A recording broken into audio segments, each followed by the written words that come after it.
So if we want to get to the world where all of these things, where evil period does not exist, then we bend the knee to God and say, okay, God, your will be done.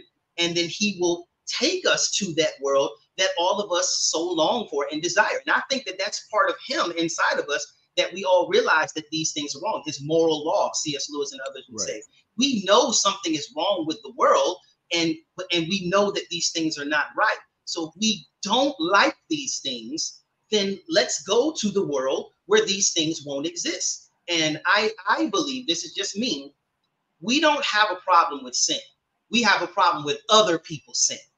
And so when other people sin, we want justice. We want God to do something about it, violate their free will, stop them from doing this. But when it's our sin, we want free will then. God, let me do what I want without consequences. Right. And I said this earlier today, in the same way that we get mad at God and we want God to execute judgment and violate the free will of other people who have sinned against us. We are the victim in some cases, but there are some cases where we are the perpetrator.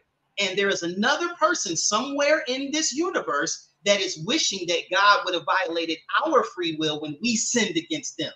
So let's not be hypocritical and act like there aren't times when we have been evil and inflicted evil upon other people. We have been both the victim in some cases, and we have been the perpetrator as well. And the same liberty, the same free will, and the same grace and mercy we want from God because of our sin, be willing to extend that same thing to somebody else that committed evil against you.